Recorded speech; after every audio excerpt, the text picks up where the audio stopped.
ถึงรถคิดถึงเฮา JN เล่าคาโดเล่ามื้อนี้ประคำรีวิวจะมานำเสนอเป็น Fortuner รุ่น Defender เด้อคันนี้เด้อออปชั่นเต็มเนาะกล่องจอควบคุมสตาร์ทบ่ไฟฟ้าเนาะมีแอร์ครบเบิดในคันเลยเนาะใต้ LED เซ็นเซอร์หน้าเซ็นเซอร์หลังอีกเนาะบ่ไฟฟ้าคู่ทั้งสองข้างแวนปรับแวนพับแวนได้เนาะเป็นเกียร์ออโต้โฟร์วินเด้อคันนี้เด้อเดี๋ยวเฮาจะพาไปรับชมกันเลย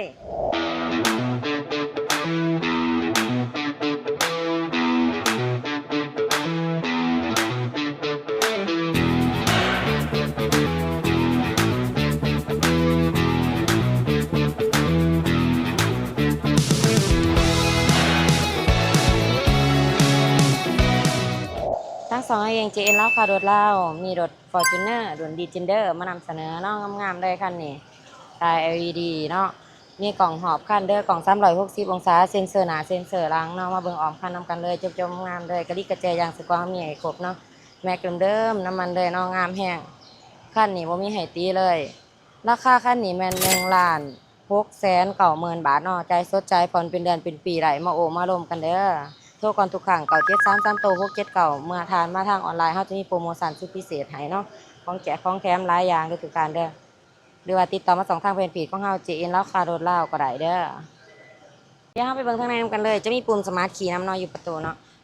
ไปเบิ่งข้างในนำกันเลยงามๆเลยเนาะสะสางห่อบ่อหนังให้หมดคันเลยคันเป็นดำแดงเด้องามๆเลยข้างหลังก็คือกันเนาะข้างหลังก็งามๆเลย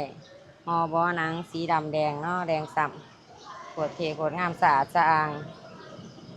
คันนี้จะเป็นบ่อไฟฟ้าคู่เด้อมีทั้งสองข้างเลยปรับได้8ระดับเนาะสะดวกสบายแบบนี้เลย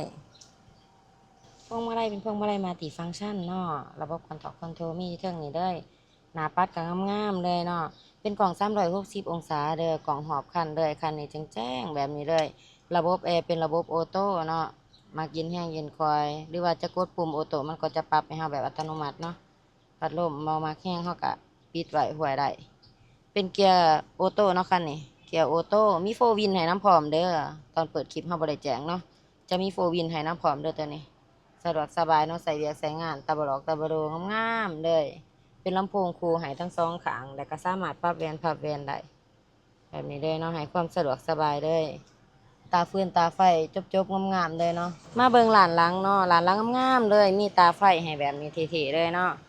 จะเป็นFortuner รุ่น Defender เด้อทุกท่านเด้องามๆแบบนี้เลยตาฟืนตาไฟมีเซ็นเซอร์หลานหลังให้อีกเซ็นเซอร์หลานหน้าก็มีให้เช่นเดียวกันเด้อปลอดภัยเนาะระบบปลอดภัยสูงเดี๋ยวใครมาเบิ่งข้างหลังนำกันเลยนี่เนาะแค่กดมันก็จะขึ้นให้แบบออโต้แบบนี้เลยง่ายๆเลยเนาะโคตรงามเลยเนาะข้างหลังมีบอสเสริมให้เด้อบอสเสริมให้ทั้งสองข้างเนาะเมื่อเราจะใส่งานเราแค่ปลดลงแล้วก็เงื้องมันขึ้นเนาะนี่หัวหนอดอยู่ครบทุกจุดทุกเม็ดเด้อโดดเดิมๆเนาะงามๆเลยบ่เคยตำเคยเปลี่ยนและแอร์เนาะแอร์จะมีให้ทั่วเลยบ่ว่าจะเป็นทั้งหน้าแล้วก็บอนนั่งทั้งกลางแล้วก็บอนตั้งเสริมเราก็จะมีแอร์ให้อีกเนาะเย็นทั่วถึงแน่นอนบัดเราจะปิดเนาะเราก็แค่กดบอนนี่เนาะมันสิมีเครื่องหมายเราแค่กดเราก็ลงให้แบบสบายแบบนี้เลยเหมาะสำหรับแห้งไม่ยิ่งคือเฮาเนาะยางสกวตกระดิกกระแจเฮาก็มีให้ครบเด้อ